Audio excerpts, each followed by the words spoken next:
Grabe to kaibigan. Dating Little President or Executive Secretary ni Pangulong Bongbong Marcos. Ibinuking si Pangulong Bongbong Marcos. Halika, atin itong pag-usapan mga kaibigan. Dating Little President, Executive Secretary Bersamin. Ibinuking ang Pangulong. Hindi ako So kanina sabi niyo po medyo sumama yung loob niyo sa mga pangyayari, pero after talking to the President, did you somehow feel appeased? Hindi naman ako sumama ng loob. Hindi sa kanya po, pero doon sa mga pangyayari, sir. Kanina nabanggit niyo na medyo masama yung loob niyo. May disappointment, but hindi sama ng loob yun eh. Appeased. Hindi naman ako sumama ng loob eh. Hindi sa kanya po, pero doon sa mga pangyayari, sir. Kanina nabanggit niyo na medyo masama yung loob niyo. May disappointment, but hindi sama ng loob yun eh. Have you ever wondered kung ano talaga ang ugali, estilo at tunay na mukha ni President Bongbong Marcos sa likod ng kamera? Maraming haka-haka, maraming kwento, pero may isang tao na nakasalumuhan niya ng malapitan araw-araw sa gitna ng pinakamabibigat na desisyon ng ating bansa. At ito ang tanong, ngayon lang nagsalita noong siya ay tinanggal sa pwesto. Pero bago ko ibigay yun, may kailangang linawin na kahit siya mismo nagulat, hindi siya galit. Therefore, dito nagsimula ang napakainit na usapan. Fired ba talaga o prerogative lang ni PBBM? Tanong sa isang interview, hindi ba prerogative lang ang euphemism for firing? At dito, tila kumunot ang noo ng marami. Pero ang sagot ni dating Executive Secretary Bersamin ay mas malalim kaysa inaasahan. The reason is irrelevant.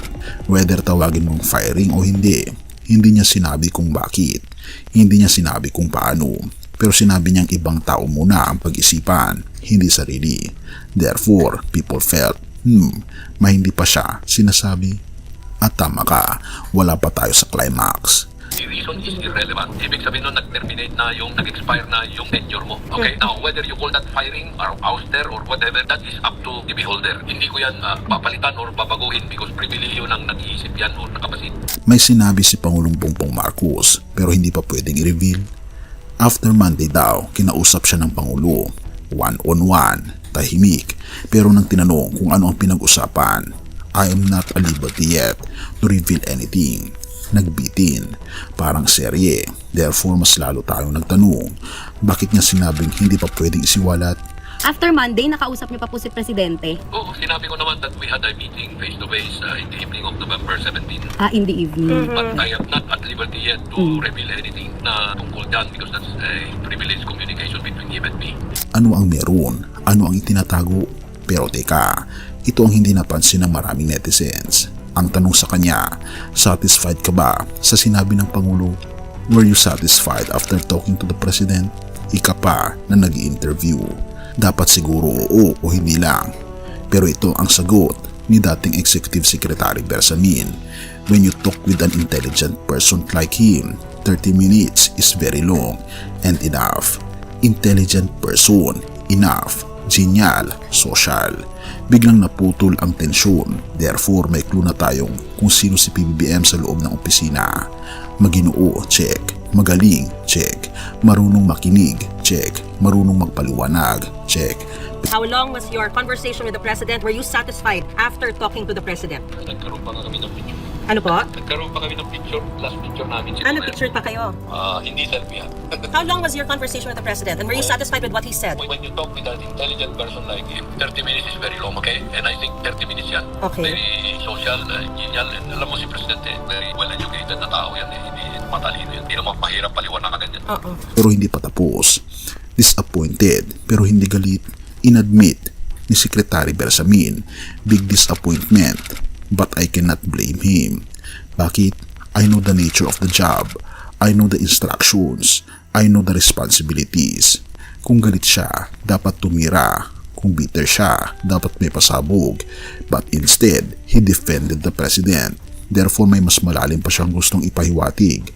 At dito na tayo lalapit sa totoong tanong. So kanina sabi niyo po medyo sumama yung loob niyo sa mga pangyayari, pero after talking to the President, did you somehow feel appeased? Hindi naman ako sumama ng loob eh. Hindi sa kanya po, pero doon sa mga pangyayari, sir. Kanina nabanggit niyo na medyo masama yung loob niyo. May disappointment, but hindi sama ng loob yun eh. Because, you know, you do not expect na you can be out of the office so quickly. the exercise of temporary ban, I am aware of the nature of serving at the pleasure of the President because I have been as I have been the executor of all instructions to remove some people, replace them, etc. So I know I have the experience. Bakit niya pinuri si Pangulong Bongbong Marcos kung natanggal siya? Maraming naghihintay ng pasaring, maraming naghihintay ng banat, maraming naghihintay ng paywating laban sa presidente. But instead, ito ang sinabi ni Executive Secretary Bersamin: the Philippines is safer with President Bongbong Marcos. Boom! Big twist, unexpected. Therefore, mas lalong kumapit ang viewers. Dagdag pa niya, very good person, very smart, all good words. 30 minutes with him is long because he is intelligent. Imagine mo yun, a person who had every reason para magreklamo. Pero ang pinili ay puri, hindi pasaring. Presidente, napakagaling na tao yan. Of all the people who fight for the presidency, he was the most qualified. It turned out to be true. When I observed him working safer for the Philippines kay President Marcos, I've not been saying anything bad about Senator. Kung ganoon, sino talaga si Pangulong Bongbong Marcos sa likod ng kwento? Ito ang hindi sinabi ng diretso, pero malinaw sa tono, galaw at pagpili ng salita ni dating Executive Secretary Bersamin.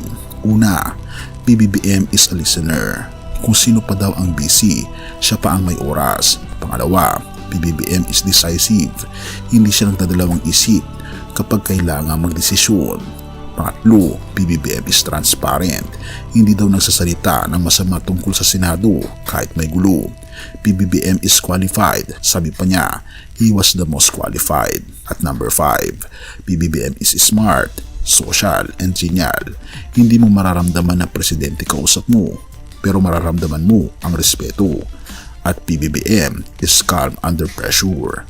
Kaya kahit may investigasyon, kahit may intrigang lumilipad, he stays steady. Therefore, bakit ganun ang tono ni Bersamin? Simple, kapag ang isang tao ay nakasalumuha mo ng personal, araw-araw sa gitna ng bagyo ng politika, alam mo kung sino siya bago ang lahat ng chismis. At si Bersamin, kahit may iniindang sakit, kahit may disappointment, kahit may pagkalito, piniling sabihin ang totoo. At truth na hindi sensational, hindi dramatic, pero totoo. The country is safer with President Bongbong Marcos. Wow.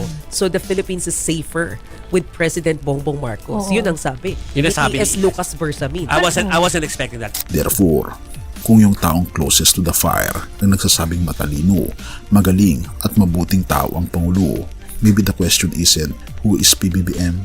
Maybe the real question is, handa na ba tayong pakinggan yung mga nakakakilala talaga sa kanya? Have mercy, O God, at purihin ang ating Panginoong Diyos. Totoo na magaling ang ating Pangulo, pero may isa who is perfectly loving, perfectly merciful, at perfectly just, na higit pa sa pinakamagaling na Pangulo sa buong mundo. At iyan ang ating Panginoon Jesus. John 14 verse 6, Jesus answered, I am the way and the truth and the life. Walang ibang truth na mas matibay pa, walang credibility na mas malinis pa, walang leader na mas makatarungan pa. Therefore, kung hinahangaan natin ang isang mabuting leader sa lupa, mas lalo dapat nating lapitan ang tanging tagapagligtas mula sa langit, Jesus, full of love, grace, mercy, and justice. Love, dahil kahit makasalanan tayo, minahal niya tayong una, Romans 5 verse 8. Grace, dahil ibinigay niya ang kaligtasan nang hindi natin kayang bayaran. Pangatlo, mercy, dahil pinatawad niya tayo kahit hindi tayo karapat-dapat. At pang-apat, justice, dahil siya lang ang makatarungan na huwes na hindi nagkakamali. Kung naghahanap tayo kaibigan ng pinaka-credible, pinaka-totoo, pinaka-makatarungan, pinaka-mapagpatawad, pinaka-mapagmahal, ang sagot ay walang iba kundi ang ating Panginoon Yesus. Kaya halika kaibigan, lumapit ka sa ating Panginoon Yesus kung napapagod ka na, naguguluhan, nasasaktan, at kung naghahanap ka ng perfect na leader na hindi nagkukulang. Ang sagot ay ang ating Panginoon Yesus lang. Lumapit ka sa Kanya. Lumapit ka sa ating Panginoon Yesus. Isuko mo ang puso mo sa Kanya ngayon na, because He is the way, He is the truth, He is the life, at siya ang pinaka-credible sa lahat, magpakailanman. Purihin ang ating Panginoong Diyos at tayo manalangin. Ama naming Diyos na makapangyarihan sa lahat na nasa langit, lumalapit po ako ngayon ng may puso ng paglapit at pagsuko sa iyo. Marami pong nangyayari sa mundo, maraming boses, maraming opinyon, pero ang nais ko po ay marinig ka higit sa lahat. O aking Panginoong Diyos, salamat po sa iyong pag-ibig, sa biyaya, sa awa at sa hustisya na pinapakita mo sa pamagitan ng iyong anak na walang iba kundi ang aming Panginoon Hesus. O aking Ama, dalhin niyo po ako palapit sa Kanya. Linisin niyo po ang aking puso. Gabayan niyo po ako patungo sa katotohanan at tulungan niyo po akong sumuko sa aming Panginoon Hesus at sundin siya bilang aking personal na Panginoon at tagapagligtas. Pinupuri ko po kayo at pinapasalamatan, o aking Panginoon Diyos, sa inyo pong kabutihan sa akin at sa aming bansa. At patuloy po kaming gabayan at patawarin po kami sa lahat ng aming mga pagkukulang at pagkakasala. At salamat po sa pagdinig ng aming mga panalangin at patuloy pong gabayan ang buong mundo. Sapagkat ito po ang aking samot hiling sa matamis na pangalan ng aming Panginoon Hesus. Amen. Bago natin ipagpatuloy kaibigan, siya nga pala ang Great Controversy na isa sa mga pinaka-kontrobersyal na libro dahil tumutukoy ito sa mga propesiya sa libro ng Daniel at Revelation na nagaganap na sa panahon natin ngayon bago ang pagdating ng ating Panginoong Diyos ay pinamimigay na namin ng libre sa pamamagitan ng PDF. At ito ay nasa limited lamang na panahon, kaya i-click mo sa description sa baba upang ma-avail mo kaibigan ang napaka-importanteng libro ito na magbubukas sa iyo sa mas maliwanag mong hinaharap. Purihin ang ating Panginoong Diyos at tayo magpatuloy.